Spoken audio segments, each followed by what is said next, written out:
रात्रीच्या अंधारात जेव्हा सूर्य अस्ताला गेला तेव्हा जंगलाने आपले खरे रहस्यमय रूप धारण केले. उंच दाट झाडाची सावली इतकी गडद होती की चंद्रप्रकाशाचा एकही किरण जमिनीपर्यंत पोहोचत नव्हता.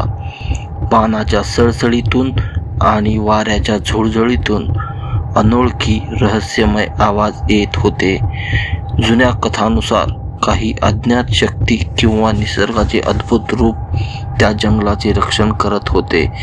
जो कोणी आत गेला त्याने अनेक अद्भुत गोष्टी पाहिल्या, पण त्याची रहस्य मात्र कोणीच सांगू शकले नाही.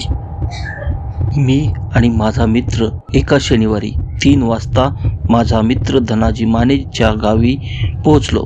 गावाचे नाव काळवाडी. सह्याद्रीच्या कुशीत वसलेले काळवाडी गाव नकाशावर सहज सापडत होते. बाहेर जगासाठी ते फक्त एक जुने विसरलेले नाव होते. धनाजी आम्हाला प्राणी दाखवायला मदत करणार होता. त्या भागातील त्याला सर्व माहिती होती. त्या भागातील जंगलाची त्याला खडानखडा माहिती होती. आम्ही नकाशा उघडून बसलो होतो आणि कोणत्या ठिकाणी उत्तम नजारा मिळेल याची माहिती धनाजीला विचारित होतो. धनाजीच्या मते 2 मैलावर असलेल्या जंगलात एक तळे होते. त्या तळ्याच्या आसपास जंगली प्राणी पाणी पिण्याच्या निमित्ताने तळ्याजवळ येतात. जवळ व सोयीची म्हणून हीच जागा निरीक्षणासाठी आम्ही निवडली. पण धनाजी म्हणाला, आपण तेथे रात्री अगर दिवसा निरीक्षण करणे धोक्याचे आहे. तेथे प्राणी भरपूर आहेत, पण आपण तळ्याजवळ जाऊ शकत नाही, कारण त्या जागेत एक भयानक खवीस राहतो. तळ्याच्या आसपास आपण गेलो तर त्या खविसाच्या तावडीत सापडलोच. 6 वर्षापूर्वी 4 शिकाऱ्यांचा एक गट या ठिकाणी शिकार करण्यासाठी गेला. त्यांचे मृतदेह तळ्याजवळ पडलेले आढळले. इथल्या माझ्यासारख्या माहितगार माणसाची बिचाऱ्यांनी मदत घेतली असती तर पुढचा अनर्थ टळला असता, असं धनाजी म्हणाला. खवीस व त्याची बायको तळ्यालगत असलेल्या 2 झाडावर राहतात. शेजारच्या छोट्या झाडावर त्यांच्या मुलाचे वास्तव्य आहे. हातात मंतरलेला गंडा बांधून त्या ठिकाणी गेलेल्या लोकांना खवीस त्रास देत नाही. रात्रीच्या वेळी आपण जवळपास गेलो तर खविसाचे वास्तव्य असलेली झाडे पेटल्यासारखी दिसतात.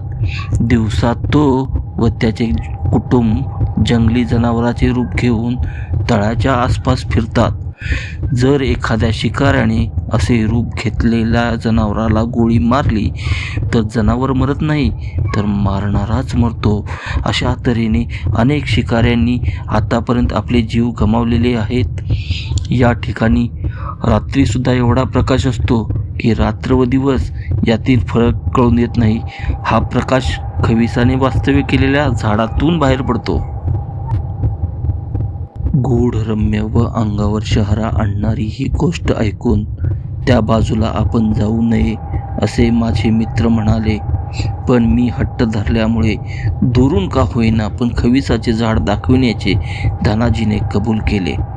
खविसाने आम्हाला झपाटू नये म्हणून मंतरलेला हळदीचा गंडा आम्ही मनगटावर बांधावा असा धनाजीने हट्ट धरल्यामुळे आम्हाला तसे करावे लागले. अर्धा तास मोटारीने प्रवास केल्यावर आम्ही एका ठिकाणी थांबलो. तेथून जंगलात घुसायचे होते.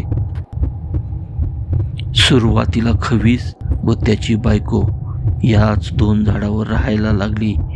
वर्षानुवर्षे त्यांच्या पोरांची संख्या वाढतच आहे. ही पोरे आजूबाजूच्या झाडावर राहू लागलीत.